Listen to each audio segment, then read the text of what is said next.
Hi there, Kendra Tolbert here. I'm a registered dietitian and yoga teacher, and I specialize in women's health and fertility. And in today's video, we are going to continue with our preconception preparation series. This is video number 4, and in this one, we are going to be talking all about identifying your fertile window by tracking your cervical mucus. Now, before we dive into the real star of this video, I think it's important that I define a term that I just used, and that term is fertile window. If you're already familiar with this term, just bear with me. I just want to make sure that we're all on the same page. So the fertile window is the time during your menstrual cycle when intercourse can result in pregnancy. Will not always result in pregnancy, but it's the only time during your menstrual cycle during which conception can occur as a result of intercourse. Okay, so now that that is defined, let's talk about cervical mucus. What exactly is cervical mucus? Well, as the name implies, it is mucus that's produced by the cervix. Its composition and its properties are really, really interesting, and you might be amazed at your body as a result of knowing more about cervical mucus. At least that was my experience. It was like the more I learned about cervical mucus, the more I was like, I'm amazing. My body is amazing. And I hope that you feel the same after you learn a bit more about it. So cervical mucus is a viscous fluid, and 90 to 95% of it is water.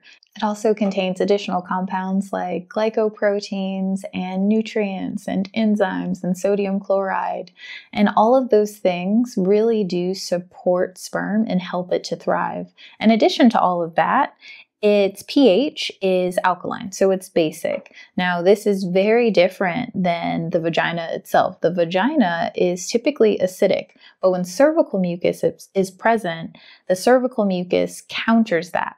And it's that allows sperm to actually live within the female reproductive tract. Because otherwise, all of that acid, how acidic the vagina is, would actually kill sperm. So it's only because of cervical mucus that sperm are able to survive ejaculation and moving through the vagina and past the cervix. It's amazing. So I actually want to backtrack a bit because I got a little ahead of myself. I was so excited to tell you about cervical mucus that I forgot to mention what influences the production of cervical mucus. So there are 2 hormones that influence the production of cervical mucus, and that's estrogen and progesterone. So as estrogen increases during the follicular phase of your cycle, as you move towards ovulation, your cervical mucus is going to become wetter and less viscous and possibly slippery. And that's really important to know. We'll get back to why that's so important to know in just a moment. But after ovulation, when progesterone rises, then your cervical mucus will start to dry up. In addition to hormone changes, there are some other things that can influence your cervical mucus production, such as stress, illness, infection, undereating, over-exercising, some sorts of medicine like antihistamines, hormonal contraceptives, certain antidepressants, even some fertility drugs, as well as things like nutrient deficiencies. So there are things that can have an impact on the quality and the amount of your cervical mucus. Okay, so now we can talk about tracking your cervical mucus. And you might want to do this in a number of places or in a number of ways. Some people will simply write it down, what they notice. Some people will use like a workbook or an app. It really depends on what works best for you. You can use a calendar. Like, you really can track it in any way that you decide to. Just choose something that you can be consistent with and that feels good and right for you. So the first thing that you're going to want to do, or at least the first thing that I tend to recommend, is that you let go of any preconceived notions of what it should look like, because it's going to look different for everyone. And I find that when people get very focused on what they should be seeing, they miss what they're actually seeing. And that's what's important. What's important is that you know your unique pattern and that you start to pick up on those patterns. But you can miss that if you're too busy comparing it to what you think it should look like. So first, let go of any preconceived notions of what your cervical mucus should look like or feel like, or how much you should have, or when it should be changing. Let the shoulds go. The next thing that you'll want to do is just start to become aware of the sensation that you feel at your vulva throughout the day. So just walking about, living your day-to-day life, notice, ask yourself, do I feel dry? Do I feel smooth? Do I feel slippery? What do I feel just as I'm living? You don't have to wipe yourself and touch yourself to determine how you feel. Just bring your attention to your vulva and notice, what am I sensing? In addition to noticing the sorts of sensations that you're experiencing at your vulva, you can also pay attention when you're wiping after you use the restroom. Notice how it feels. How does the toilet paper move and feel as you wipe yourself? You can also look at the toilet paper. Do you notice anything on the toilet paper? And if you do, how would you describe it? You can also look in your underwear. Do you notice anything in your underwear? Do you perhaps notice a straight line or a rectangular shape that is dry and flaky? Do you notice kind of a wet spot that's more of a circle? Simply notice what you notice, write it down, track it in some way. And then finally, you can actually look in the toilet bowl, especially when you are really close to ovulation. It's not uncommon to actually look in the toilet bowl and see cervical mucus. It may just look like a kind of cloudy white or off-white ball in the toilet, and maybe you've seen it before and you're like, what the heck is that? It could be cervical mucus that has actually come out of your vagina and landed in the water. Okay, so now that you are tracking it, now that you are getting to know how your body changes throughout your cycle, now you can become aware of when you notice the most wet, lubricative, and slippery type of cervical mucus. This is the type of mucus that supports, or most supports, conception. Those days when that type of cervical mucus is present, the type that we typically describe as slippery, egg white-like, stretchy, those are the days when your chances of conceiving as a result of intercourse are at their highest. This is when your fertility truly is optimized. So these are the days, and up to a few days after you notice that type of cervical mucus. So if you're trying to conceive, you'll be wanting to have intercourse either every day during that period that you're noticing that slippery type of cervical mucus, or every other day, and up to about 2 or 3 days after you notice that type of cervical mucus.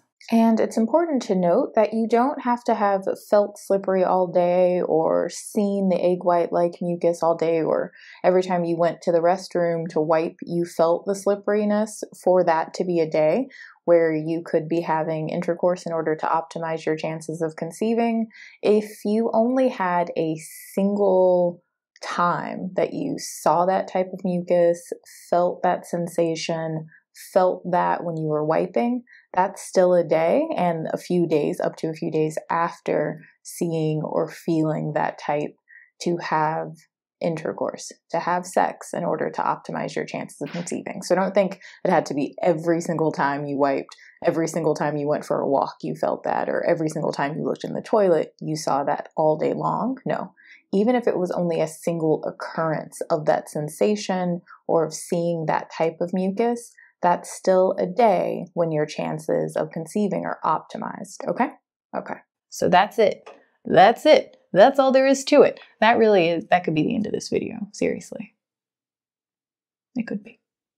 But it's not. In addition to that, you might also notice changes in your libido. So your libido might be increasing, your vulva might become more swollen or red. Those can all be indicators that go along with the change in your cervical mucus to let you know that you are in your fertile window. Now, there are some other tools and techniques that people commonly use to try to figure out when their fertile window is, or figure out when they are going to ovulate. I'm actually not the biggest fan of a lot of these other ways, and I'm going to tell you what those ways are and why I'm not the biggest fan. But I'm not telling you that they can't work or don't work. I'm just telling you why I'm not the biggest fan. So the first one is trying to have sex on day 14. I talked about this in the previous video. Not everyone ovulates, Not everyone ovulates on day 14. So if you are going off of what the textbooks say, you could be entirely missing your fertile window. The other thing that people will often do is they'll go based on when they typically have ovulated in the past. Well, just because you ovulated on day 12 of your last however many cycles doesn't mean it's going to happen on the same day or around the same day in this cycle. Each cycle is influenced by so many things, and each cycle can be vastly different. So you really do want to pay attention to those signs and symptoms that your body is giving you to let you know what is happening now in this cycle. People will also often use OPKs, and I'm not the biggest fan of OPKs for a number of reasons. Some of the reasons that I'm not the biggest fan is that I personally think they can be wasteful, especially for those who have longer follicular phases. So if you have a very long pre-ovulatory phase, then you might be using a lot of strips to get to that positive. Another reason is that it's not the most reliable for people who have PCOS and who have high LH levels. So they can get a lot of false positives that have nothing to do with whether or not their body is preparing for ovulation. It could just be that their baseline LH is already high. And another reason I'm not a big fan, I'm really not a big fan, is that it can cause you to completely miss your fertile window. I know that the time that I tried them, because I was just super curious, I'm a bit of a nerd in case you haven't figured it out. I was really curious about how they worked. And so I tried them and I never got a surge, but I did ovulate. So just based on my unique physiology, for whatever reason, it didn't pick up the surge. Perhaps the surge happened outside of the window when it would have shown up in my urine and the stick could have actually picked it up. Perhaps my surge is at a lower level, so my hormone level or LH level that will actually cause ovulation or trigger ovulation may be lower than what the threshold is for that test. I don't know. Point is, I missed my LH surge, but I did ovulate. So that can happen as well. And then I think here's the final one. I'll end it here. The other reason that I'm not the biggest fan is that I think sometimes it causes people to not pay attention to their own bodies. They become so dependent on what this external strip is telling them that they ignore what their body is telling them.